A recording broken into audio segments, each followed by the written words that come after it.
There's a saying that our religion is what we do with our emptiness. Our religion is what we do with our emptiness. The place we go to fill our deepest longings, that's our God. And I just recently heard a song, and I really liked it because it wasn't by a Christian artist, seemingly atheist or agnostic at best, but it's called "We All Have a Hunger." And it's this woman, she's describing her experience of how she grew older. When she got into her teen years, she discovered this deep hunger within her, this emptiness, that she started to go into the world looking for something to fill it, whether it be another human being or possessions or experiences. And her conclusion is very powerful. She says, "We never found the answer, but we knew one thing. We all have a hunger." So that's actually one of the greatest proofs of God in itself, that nothing in this world can satiate the hunger that we always have for more. It's one of the most fundamental experiences of human life. To be human is to live with an insatiable thirst always for more, that nothing can seem to satisfy. And that's actually what gives rise to our experience of love. Love is always the attraction to something outside of myself that I'm drawn to unite myself with, because I believe that in this other, I'll find a satiation to the deep hole within me. They say that nature abhors a vacuum. So does the human heart. And the poverty in our hearts is always crying out for an answer. But so often it's an emptiness we can't seem to find the answer to. As she said in the song, "We never found the answer, but we knew one thing. We all have a hunger." I don't know if you've had that experience where you're really hungry at home and you keep opening up the fridge or the cupboards, the same fridge over and over again, hoping that you'll find something that wasn't there before that will actually meet what you're looking for. And you're always disappointed every time. We're surprised that we can't find it for some reason. But that can be an image of life. We're always going outside of ourselves, looking for something to satiate the deepest longings within us. Well, the difference between a Christian and an atheist is the place where we go to satisfy that emptiness within us, because they offer two different answers. The answer that the world tries to offer us is immediate satiation. To take control of the emptiness within me by getting exactly what I want, when I want it, how I want it. The world tells us if you just get everything that you desire, then you can be happy, right? You can finally set your heart at rest. But we all know that's a lie, for the simple reason that whatever we get when we desire it, the next thing that we ask is, well, what's next? And it's like when you're on a diet. It's like you see that cookie, and that cookie's just looking at you, winking, the most seductive thing of your life. And it's just saying, if you only eat me, if you only have me, then you'll be happy. You'll finally be at rest. We give in to the temptation, and what do you feel afterwards? Emptiness and disappointment that you gave into the temptation. And so there's another song called "Love Told a Lie." It's really beautiful. It's tragically beautiful. This woman, she's singing about, love told me that if I went into a relationship with you, if I got you, then I could finally be happy. My heart would finally be at rest, and my love could change you, and we could finally find that peace and joy in this life that I've always wanted. But love told a lie, because I got you and I got none of that with it. And that can be our experience in the things of this world, right? The world tells us, all creatures tell us that if only you get me, then I can make you happy. I can satisfy that desire within your heart, that emptiness. And then we get it, and we realize love told a lie, because I'm still hungry. I still haven't found the answer. So the love of this world lies because it promises to fill our emptiness, but it can't do it. That's what Jim Carrey, his whole story is now. He used to be an incredibly famous actor and comedian, one of the richest and most famous actors out there. And he said his most famous quote now is, "I wish that everybody could get rich and famous and answer all the dreams that they ever had. so that they could realize that it's not the answer. It's not the answer because it doesn't work. So that's the world's answer to our problems. Just satiate your longings and you'll be happy. What's God's answer to our emptiness? God transforms our emptiness into an encounter with himself. And he does that through the Holy Spirit. That's the whole work of the Holy Spirit. Because only God knows how to fill our emptiness, because he's the one that put it there. When God created us, it's as if he created a deep hole within every one of our hearts, so that no matter what we tried to go after in the world, realizing that nothing was ever enough, we'd soon enough turn back to him. That longing would continually bring us back to heaven, because nothing else would put us at rest here on earth. That's St. Augustine's whole experience. You made us for yourself, O Lord, and our hearts are restless until they rest in you. It's like one of the most romantic lines, right? Well, that's what's behind every drug addict and every alcoholic and every person seeking one rush after another, one marriage after another, one relationship after another, one experience after another.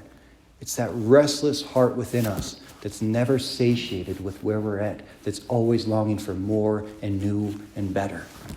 It's a curse. It's also the greatest blessing when we find the answer to it. So our emptiness in life has the possibility to become the greatest place of encounter with God. That's why Jesus says in the gospel, I will send the Holy Spirit to be with you always. He will remain with you and will be in you. I will not leave you orphans. I will come to you. And the word that he uses for the Holy Spirit is so profound. He calls him the Paraclete. In Greek, it's two words, parakaleo. Para means to hover around. Kaleo means to cry out or to groan. So in other words, the Holy Spirit is the gift sent by Christ to meet us in the emptiness of our own hearts, of our lives, the places within us that groan and cry out for something more. That's the very place that God comes to encounter us, in our poverty. And that's why our poverty is actually the greatest gift that we have to encounter God. Saint was once asked, why is it that you're so holy? And he says, because I am poor and because I suffer. And God has saved me through that. So the more poor we are, the more we suffer, we actually have a much higher potentiality to experience the presence of God saving us in the midst of that. That's why the saints actually prayed for suffering. They wanted to suffer because it took them deeper and deeper into their sonship, their absolute dependence upon the presence of the Father.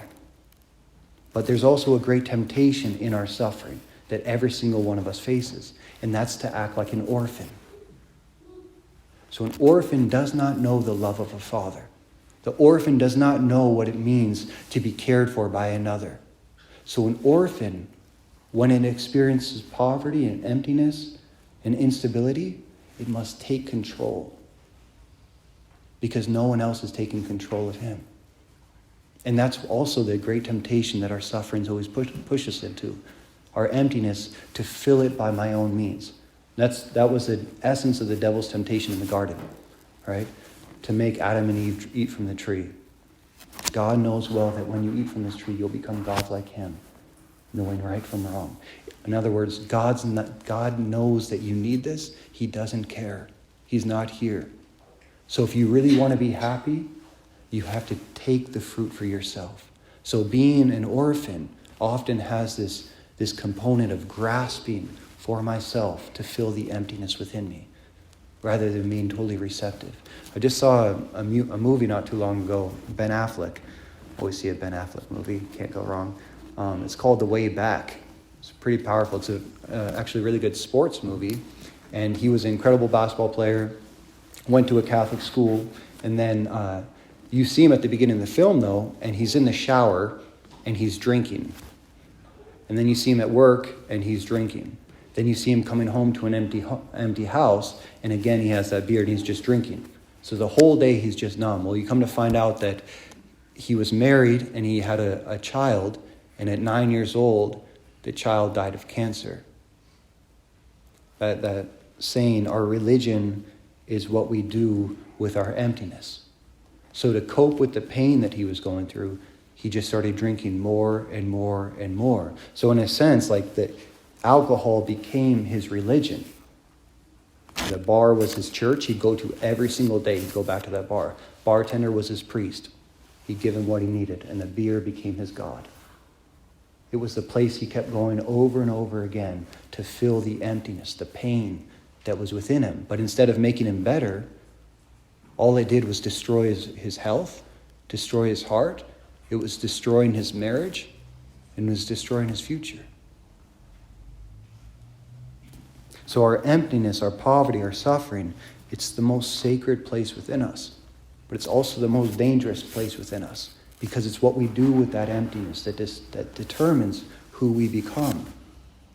And what Christ is saying in this, by calling the Holy Spirit the Paraclete, the one who comes down upon our groanings, our poverty, saying, when you bring your emptiness to me, when you bring your hunger, when you bring your unsatisfied desires to me, that's going to become the very place that I reveal myself to you. But it's very hard, because it means enduring the pain of the poverty. Oftentimes, the reason it's so easy to grab a beer or to go sexual experiences or to fill up with jobs or clothing, whatever is your temptation, it gives an immediate satiation, right? So you don't have to feel the pain of the emptiness or watching TV all the time. That's why people are getting more and more obsessed with television. You don't have to think about yourself.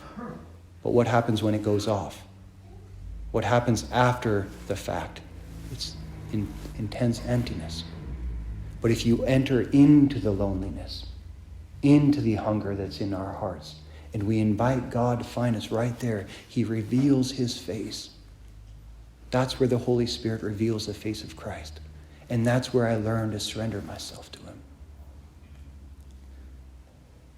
So the question we can ask ourselves is, where is the poverty in my life right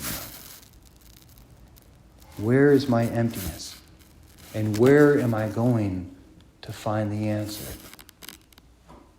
Our religion is what we do with our emptiness.